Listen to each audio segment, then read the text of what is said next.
네, 반갑습니다. 마르스 김동석의 리얼 주식입니다. 오늘 마르스 김동석의 리얼 주식은 증시 대폭락 결정적인 이유 모르면 크게 후회합니다. 지금 증시가 왜 빠지고 있는지 완벽하게 정리해드리고 과연 트럼프 대폭락은 나올지 알려드리니까 영상 끝까지 꼭 시청하시길 바라겠습니다. 그 이전에 저희 마르스 김동석의 리얼 주식 유튜브가 여러분들의 사랑으로 빠르게 성장하고 있습니다. 너무 감사한 마음에 구독자 10만 명 기념으로 최근에 이슈가 됐었던 HBM, AI 반도체, XR, 시장 전망부터 관련주까지 총정리한 자료집을 무료로 나눠드리고 있습니다. 이 자료집 나는 받고 싶습니다 하시면 영상 끝까지 꼭 시청하셔라 말씀드리고, 여러분들한테 바라는 건 없습니다. 우리 유튜브 구독, 영상 좋아요, 그 다음에 댓글까지 남겨주시면 너무나도 감사하겠다 말씀드리면서 오늘 영상 바로 시작하겠습니다. 그래서 오늘의 주제입니다. 증시 대폭락 결정적인 이유 모르면 크게 후회합니다. 이걸 보면서 아니 대폭락이 나온다는 거야? 라고 생각할 수 있습니다. 일단 결론을 먼저 짚고 가자면 2018년 같은 급락은 재현되지 않는다. 이게 결론입니다. 그래서 결론을 짚고 시작하도록 할 거고요. 최근에 미국 대선에 트럼프에 대한 지지율이 상당히 높고 트럼프가 당선이 될 가능성이 매우 높다라는 이슈가 나와주고 있습니다.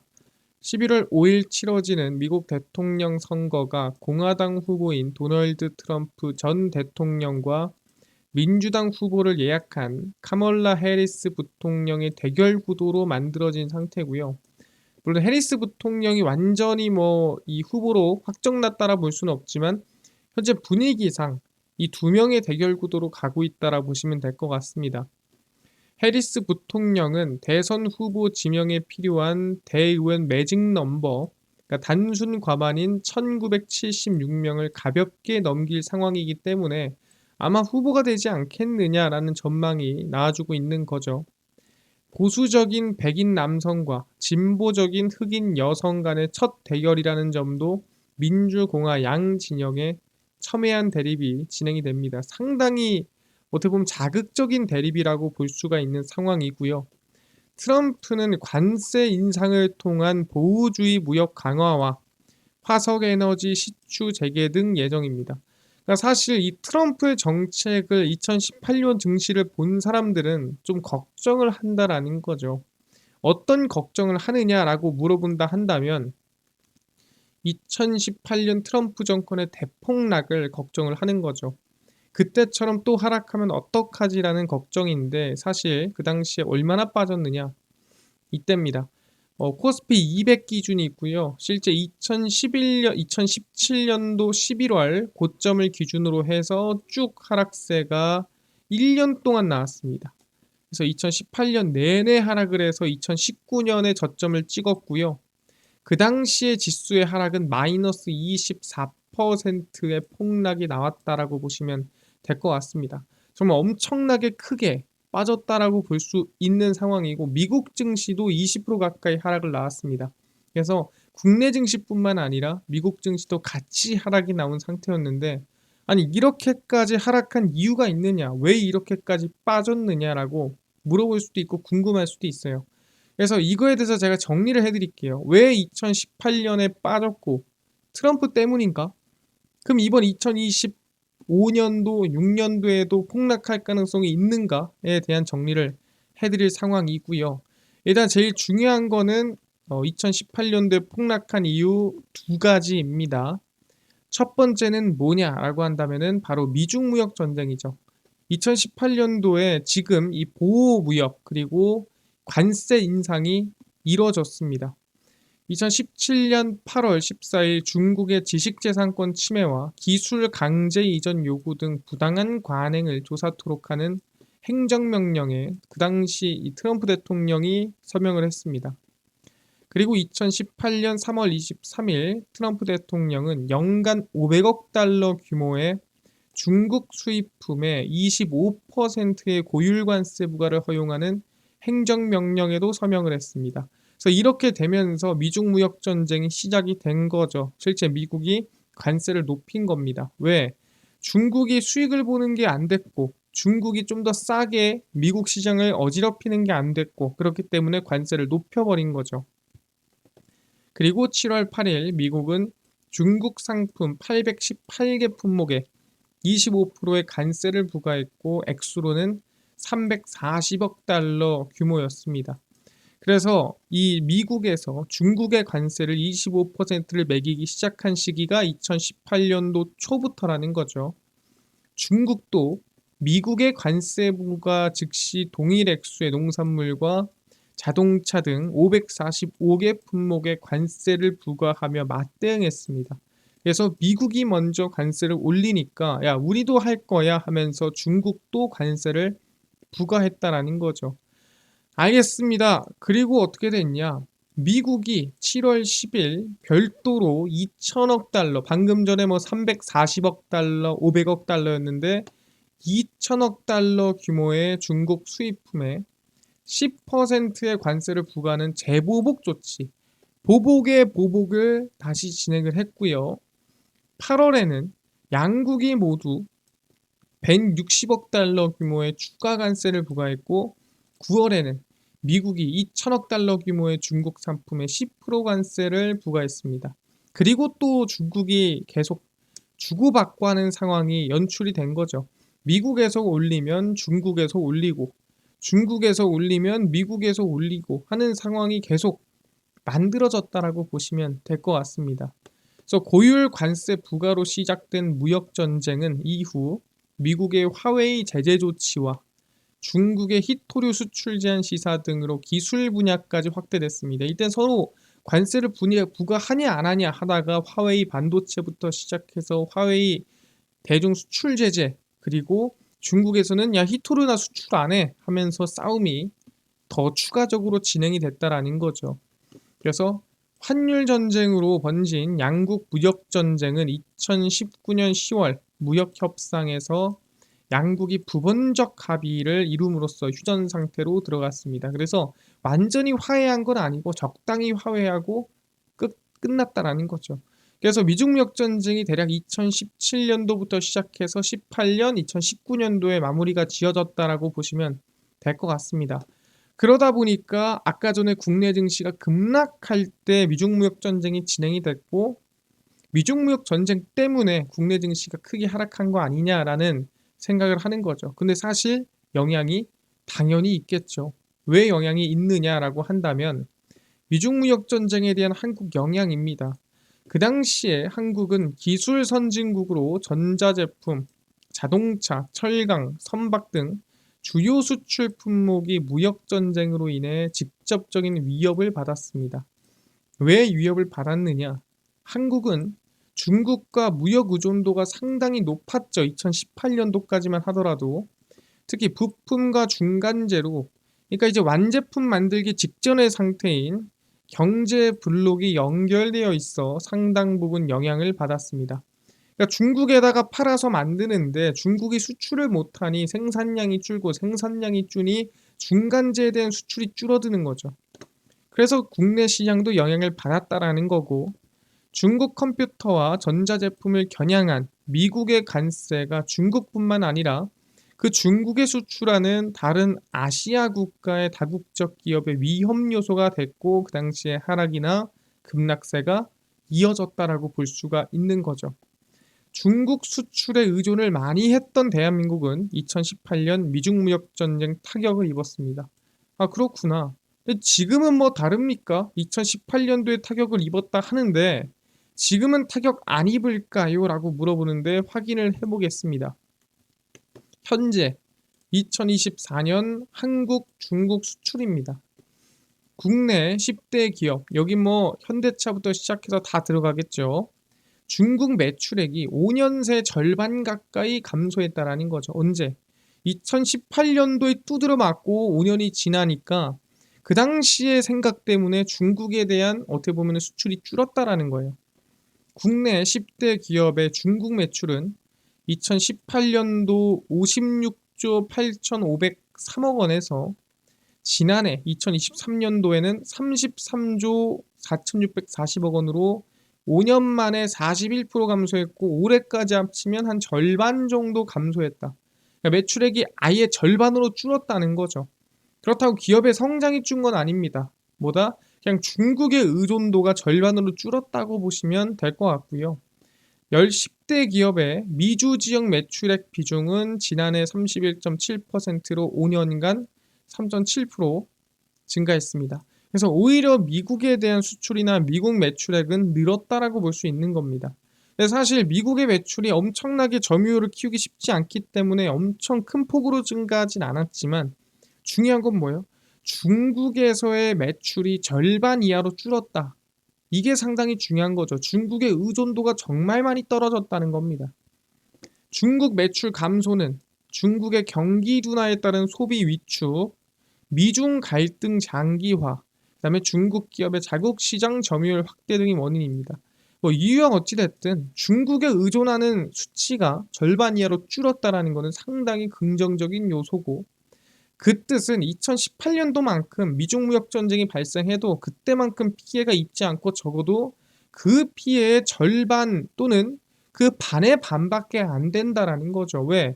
다른 나라에 수출하고 다른 나라에서 수익 보는 기업이 지금은 대부분이기 때문에 그 당시에 중국만큼 피해를 엄청나게 보지는 않을 것이다. 그래서 크게 우리가 걱정을 할 건 없다라고 말씀드리고요.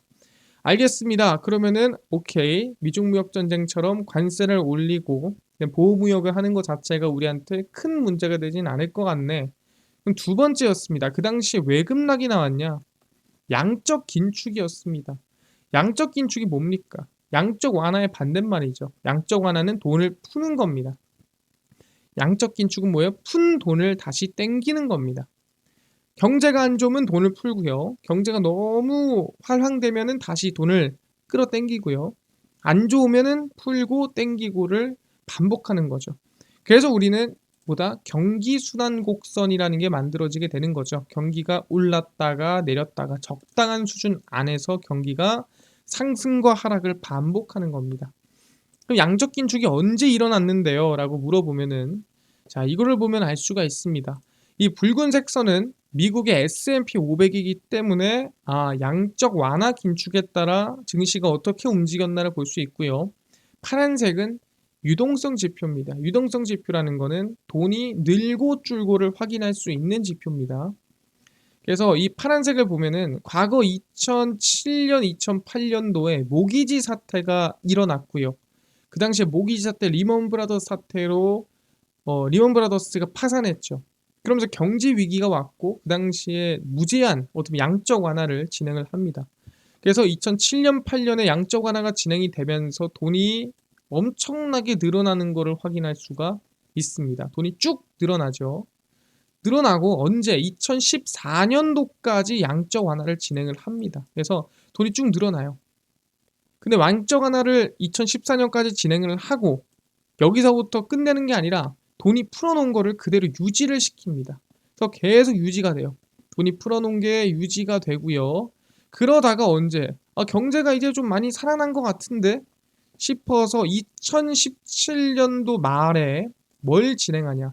바로 미중무역 전쟁이 시작되는 시기와 맞물려서 양적 긴축, 풀어놓은 돈을 땡기는 상황을 만들어집니다. 사실 양적 긴축이라는 게 뭐예요? 돈이 없어지는 거예요. 돈이 없어진다는 거는 유동성이 준다는 거고 유동성이 준다는 거는 증시가 하락한다는 소리입니다. 그래서 2018년도에 보시면 아시겠지만 유동성이 양적 긴축이 시작돼서 쭉 빠집니다. 언제까지? 2019년도까지. 그래서 증시가 언제까지 빠집니까? 쭉 밀리는 게 2019년도까지 빠졌다라는 거예요. 언제? 미국 증시도 그리고 국내 증시도 마찬가지인 게 양적 긴축을 시작한 시기가 2017년도 말, 끝난 시기가 2019년도. 증시가 언제 빠졌다? 2017년도 말에서 2019년도. 사실 증시가 하락한 이유는 뭐 때문이다? 미중무역 전쟁도 있지만 양적 긴축에 의한 영향이 상당히 컸다라는 거죠. 그리고 나서 언제 2020년도 코로나19가 터지면서 다시 양적 완화가 시작되죠. 그러면서 돈이 다시 쭉 들어옵니다. 왜? 양적 완화가 진행됐으니까. 그리고 나서 양적 긴축 언제 했죠? 네, 2022년도에 양적 긴축을 시작했죠. 그러면서 돈이 다시 2022년도에 쭉 떨어집니다. 증시 어떻게 돼요? 돈이 떨어질 때 같이 떨어진다. 아까 말씀드렸죠. 그래서 우리 2020년도에 국내 증시, 미국 증시 쉬웠습니까? 어려웠습니까? 정말 힘들었죠. 왜? 그 많았던 돈이 줄어드니까 당연히 힘든 게 정답이라는 거예요. 그래서 지금 결론을 내자면 양적 긴축 할 만큼 했고 금리 지금 최고점입니다. 금리 인하를 하냐 동결을 하냐 얘기를 하는 상황에서 더 이상 유동성이 줄어들 만한 이유는 없다. 유동성 이미 2022년에 줄었죠. 그리고 언제 줄였다? 2017년도 말에서 2019년도에 또 줄였습니다. 그러니까 사실상 이때는 미중무역 전쟁이랑 양적 긴축이랑 겹치면서 시장의 하락세나 급락세가 더 격하게 나온 거고 실제 지금은 이미 양적 긴축이 2022년도에 들어갔기 때문에 이때만큼의 어떻게 보면 증시 하락세가 나올 가능성은 없다라고 얘기를 하는 거죠. 그래서 중국에 대한 의존도도 줄었고 양적 긴축도 이미 진행이 됐고 금리도 고점이고 그렇다고 한다면 이거에 대해서 결론을 내겠습니다. 과거 2018년 미중무역 전쟁에서 국내 시장이 타격받았던 이유는 중국의 수출 의존도가 높았기 때문입니다. 아까 확인했죠. 근데 2024년 중국 매출 의존도는 절반 이하로 줄었죠. 그 뜻은 영향도 절반 이하로 줄었다는 소리고요. 2018년만큼의 보호무역주의 또는 미중무역 전쟁이 다시 터진다 해도 그때만큼의 타격은 없다라고 볼 수가 있는 거고요. 2018년 시장 하락의 가장 큰 이유는 사실 미중무역 전쟁의 영향이 없다라고 할 수는 없지만 양적 긴축으로 모기지 사태 때 풀어놨던 돈을 다시 긴축하는 시기였기 때문이라는 거죠. 돈이 당연히 풀리면 시장이 올라가는 거고 유동성이 줄면서 긴축이 들어가면은 당연히 빠지는 겁니다. 그래서 2017년도 말에서 2018년, 2019년 증시가 크게 빠졌던 거고 2022년도에 양적 긴축이 시작할 때 증시가 많이 빠졌던 겁니다. 그럼 지금은 뭐예요? 이미 돈이 양적 긴축이 진행이 됐기 때문에 2017년, 8년, 19년만큼 트럼프가 대통령 당선이 되면서 미중무역 전쟁이 시작돼도 그때만큼의 하락은 안 나올 가능성이 크다라는 거죠.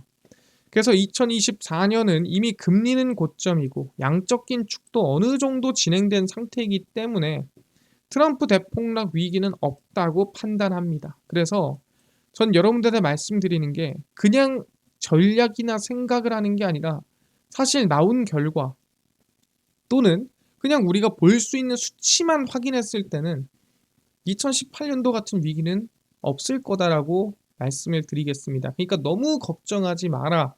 그저 그때처럼 이루어지면 어떡하지라는 막연한 걱정이 아니라 확실한 그리고 눈으로 볼 수 있는 수치적인 우리는 결과만 보고 판단하는 게 좋지 않을까 말씀드리겠습니다.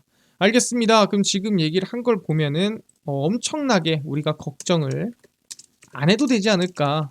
그러니까 걱정 안 한다는 게 아예 안 빠진다는 게 아니에요. 정확히 말하면 우리가 걱정하는 엄청나게 큰 하락은 없지 않겠냐라고 생각하는 거죠. 충분히 증시가 박스권을 만든 거나 할 수는 있겠죠. 어느 정도의 상승과 하락은 이어질 수 있겠지만 우리가 걱정하는 1년간의 대세 하락이나 폭락이 나올 가능성은 없다라고 저는 생각을 하고 있습니다. 알겠습니다. 당연히 앞으로도 계속 대응을 해드릴 예정이니까 유튜브 계속 봐주시면 좋을 것 같은데 이뿐만 아니라 아까 전에 10만 명 구독자 이벤트로 HBM AI 반도체 XR 시장 전망부터 관련주까지 총정리한 자료집을 100% 무료로 나눠준다고 했는데 혹시 어디서 이거는 받을 수 있나요? 또는 당일 급등이 예상되는 단타 종목을 매일 무료로 좀 나눠주시고 장 시작 전에 급등이 예상되는 뉴스라든가 시황을 무료로 좀 나눠주시고 테마주라든가 매매법 강의를 무료로 좀 나눠주세요 하시는 분들이 있어서 김동석 대표가 100% 무료로 나눠드리고 있습니다. 바로 김동석의 리얼 주식 연구소라는 100% 무료 어플에서 나눠드리고 있고요. 이 어플은 내가 아이폰을 씁니다. 앱스토어에서 무료로 다운로드 가능하고요. 갤럭시를 씁니다. 구글 플레이, 플레이 스토어에서 무료로 설치가 가능합니다. 그래서 무료로 설치하고 나면은 전화번호 같은 거 적어야 되는 거 아닌가요? 아무것도 안 적으셔도 됩니다. 무료니까요. 앱스토어, 구글 플레이, 플레이 스토어에 접속을 하신 다음에 김동석의 리얼 주식 연구소라 검색하시면 이렇게 어플이 뜨게 됩니다. 100% 무료로 설치 가능하니까요. 꼭꼭꼭 무료로 어플 설치하셔라 말씀을 드립니다. 그래서 무료로 설치를 하고 나면은 이렇게 김동석의 리얼 주식 연구소 어플이 화면에 뜨게 됩니다. 당일 리얼 추천주가 당일 급등 예상 종목을 무료로 나눠드리고 있고요. 급비 분석은 장 시작 전 시황, 급비 자료는 테마주라든가 매매법 무료로 나눠드리고 있습니다. 그리고 아까 전에 얘기했던 HBM, 그 다음에 AI 반도체, XR, 시장 전망 관련주 자료집 어디서 무료로 받을 수 있나요? 리얼 추천주 누르시고요. 들어가시면은 저희가 10만 명 감사합니다 하면서 자료를 무료로 올려놨습니다. 이거 누르고 들어가시면 맨 밑에 10만 명 특별 자료집 그리고 온디바이스 AI 로봇 AI 반도체 월가들의 투자법 총정리까지 모두 100% 무료로 나눠드리고 있으니까 꼭꼭꼭 받아가셔라. 믿져야 본전이잖아요. 무료니까 받아가시고요. 뿐만 아니라 저희 리얼 추천주에서는 7월 24일, 23일, 22일, 19일, 18일, 17일 추천주도 무료로 나눠드리고 있는 상태고요. 급비 분석은 장 시작 전 시황입니다. 해외 증시부터 국내 이슈까지 무료로 정리해드리니까 장 시작 전에 다른 이슈 볼 필요 없다 말씀드리고요. 급비 자료는 당일 있었던 이슈 관련주 무료로 정리해드리니까 다른 거 볼 필요가 없습니다. 그래서 김동석의 리얼 주식 연구소 제가 평생 100% 무료로 운영하는 어플이니까 종목 시황 테마주 강의 꼭 얻어가시고요. 뿐만 아니라 저희 마르스 김동석의 리얼 주식 유튜브 여러분들의 사랑으로 커갑니다. 구독자 20만 명 향해 달려가고 있으니까요. 유튜브 구독, 영상 좋아요, 그 다음에 댓글까지 남겨주시면 너무나도 감사하겠다 말씀드리면서 오늘 영상 여기서 마치고 다음번에 더 좋은 영상으로 찾아뵙도록 하겠습니다. 감사합니다.